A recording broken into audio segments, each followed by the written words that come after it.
first thing that comes to mind is I think it's appropriate to say I'm one of the luckiest guys in the country to be the basketball coach at Wyoming.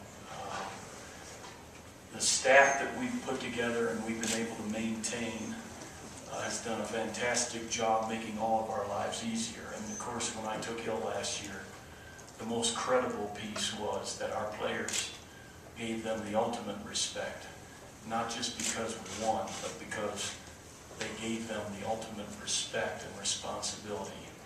I look around at these guys and the team that we put together, and they sort of emblemize what major college basketball is supposed to be about.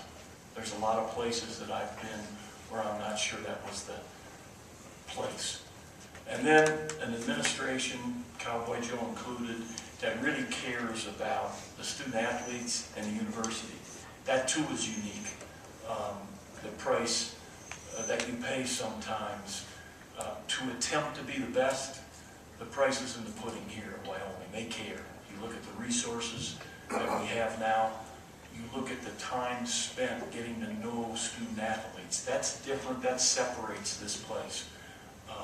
You call it good people, and that's how I feel being here, and I think I speak for my family as well. I'm disappointed that the Mountain West did not allow me to have Jack Benz up here because he deserves to be here. These three guys, they took a chance. They took a chance on Wyoming. They took a chance on us 3.5 years ago. We were not in a place where we were proud to be at that point. What they've done, 60 wins, 4 top 20 wins, and a top 5 win in their 3 years, and more importantly, to provide a culture. That culture's laid now, of doing the right thing most of the time. Thank goodness I said most of the time. But I gotta tell you that I'm proud to have them. We have a unique dynamic this year. We have 6 seniors and 5 freshmen. That's odd. The beauty of it is these 6 seniors will all graduate between this winter and May. And we have a young group that I've really been impressed with because they talk about things like development, a process. Now you're dealing with a generation that they can get the answer of who won the Kentucky Derby in 1946 in about 2 seconds when they press that Google.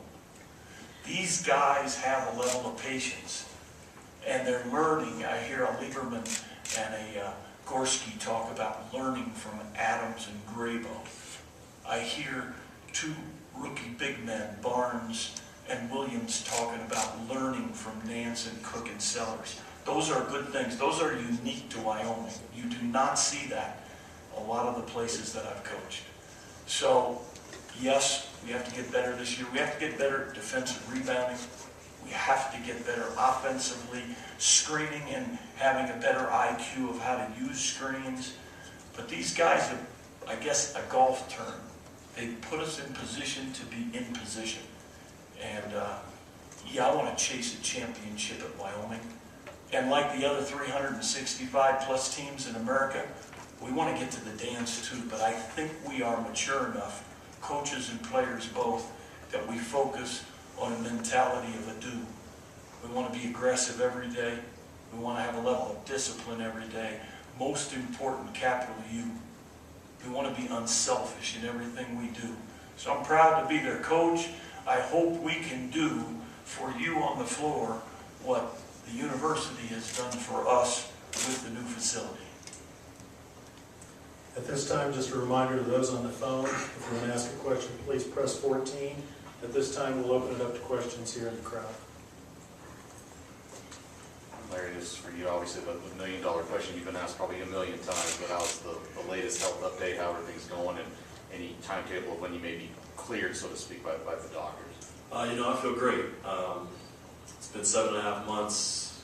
I'm here pretty soon, and I feel awesome. I'm getting my confidence back and starting to move a little bit better. But as far as the timetable is concerned, I mean, we don't have one yet. I really just want to take my time with it, be super ultra conservative, and make sure I'm ready to be back whenever I do come back. Riley, the team probably didn't finish down the stretch last year the way you guys would have liked. How much did that fuel you guys, your fire going into the offseason and starting this season to turn that around? I think it did fuel us to get better, obviously, but what happened in the past is in the past, and it's a new year, new stadium. I'd just like to thank all the people involved in that. They did a really good job. It's really special and spectacular to go down there every day and practice on that court. So I would just say it's a new year, new coach, new players. We've matured more, so I think it's just a new year and we have to figure that out. Larry and Riley, obviously, Coach mentioned how you guys are two of the three initial, seniors who came and were that first group. I'm wondering what has it been like, coming with very little established and seeing the program change and build and kind of seeing things progress as you've been here and going into the season? Well, like you said, it's been interesting watching the change of culture. And we came here and it was a whole new staff, a whole new team that we had been around, and there were a lot of guys that weren't Coach Shyatt's guys. And we had a great season that first year, beat some good teams, and then as it progressed, you could kind of see the culture change from what was a couple 10, maybe 12-win seasons to what we're building now to a couple 20s in a row, and hopefully continuing that. I think the coaches and everybody in the athletics program has done a great job to change everything, and you can see that now. Other questions? So Mountain West had you guys projected 6th overall. Is that going to fuel a fire at all? Do you guys feel snubbed at all from these preseason projections, or is it just preseason? I've been around for 40 years. Preseason prognostications really give us a chance to gab for about 24 to 48 hours. Postseason honors are far more significant. I'm pretty sure these guys are mature enough to have the focal point and the mindset to get better every day. We talk about and we show visuals on a daily basis in our new locker room of where we are now and down the road what's coming. And it's coming, no matter what we worry about or what we think about or what we gab about. So we try our hardest to focus on a daily basis on the now, on the moment. Coach, you've mentioned before how it seems like more and more there's this transfer culture, in the Mountain West and in college basketball, and you've done a different thing as far as trying to build from the ground up. And I'm wondering, how has that kind of changed sort of the playing ground when you see so many teams around you that are reloading this year just with new talent, kind of bring people right in? Well, certainly in basketball, there's no one way to do it. I respect all avenues. I think a coach has to pick and choose what they feel they can do best. It's not how I want to play. What fits Wyoming? What fits our culture? What fits the players that we have? And so I find it far easier to coach guys if I have an idea. They're going to be around us and we're going to be around them trying to work and develop them for 4 and 5 years. We too would like to play older, more mature players. We would just like them to be part of the Wyoming family for a longer time. And I've never been a Band-Aid guy, but I have a high level of respect. There's some outstanding programs in this country relying heavily, maybe some of the top schools in America, on one-and-dones. I just don't think it fits our staff, and I don't think it fits Wyoming at this point. Coach Young, Mr. Nance referred to there's no timetable. How do you kind of prepare this team for whether he is or isn't part of this mix this season? Well, there was a question asked just a minute ago about how disappointing the ending was. I think if you're into the final judgment of everything, perhaps that's what you saw. I saw a different picture. I saw us tied at CSU on the road without our top player. I saw us ahead at halftime of Boise, at Utah State, and Air Force, a team we had beaten by 1 on the road without our number 1 and number 6 player. I saw us take apart a CSU team in the final game, and then I saw one heck of an effort, because we usually get that road game in the Mountain West tournament, playing Vegas on their home court. So I saw a team that wanted more, perhaps we couldn't jump over the hurdle losing Larry. I saw a lot of good things, and I do think they have a little bit of an axe to grind to make sure that they're better this year. This is for Riley. Riley, I remember being on the court down at CU your senior year for Boulder, and you were close. You almost had the championship, had a heck of a run when you were a senior. Now you're a senior here at Laramie, and Coach has kind of said a few times, we're close, we're close, we're close. You've been close in high school. You're now close right now in the college ranks. How much for you just wants to just not be close, but to be there, to be that champion? It would feel good, obviously, but we just got to take it day by day, and you can't really tell what's going to happen in the future. And you just got to go out there every day, get better as a team and as an individual on and off the court. And I think that's the best you can do.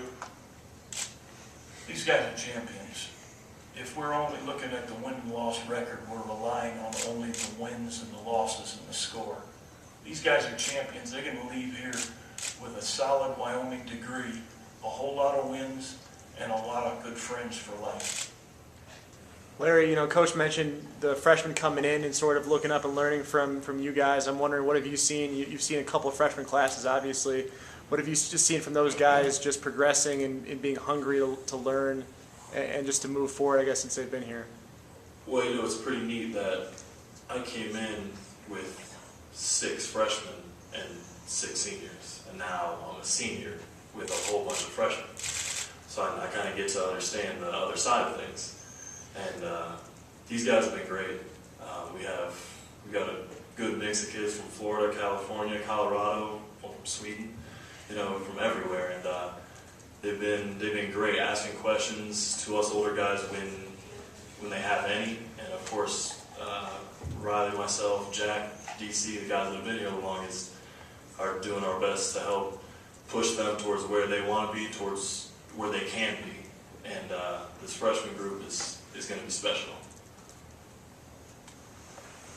This next question will be our last one from the crowd. Coach, I want to know what you felt, how the 2 red shirts have come along, and if they're ready in your mind to really be contributors. I'm glad you asked that question. The question refers to Jason McManaman and Alan Herndon. We don't redshirt anybody in our program. We collaborate with the family and the young man and our staff. We talk about what's best for our program first and then the individual next. But those 2 gentlemen and their families made a really wise decision. I think people are going to enjoy seeing Alan Herndon. Now, he's not the biggest. I got to tell you, he's bigger than he was, but I call him less thin now. He's a pretty skinny young man. We make a joke that he grows about 1/8 of an inch every single day. He's our tallest player now. He's doggone near 6'10", capable of being a multiple positional player. And I got to tell you, he plays to as high a basketball intellect as I've had in a long time for a freshman. Jason McManaman will be a redshirt sophomore. I think he's taking care of the 2 things that he needed to most.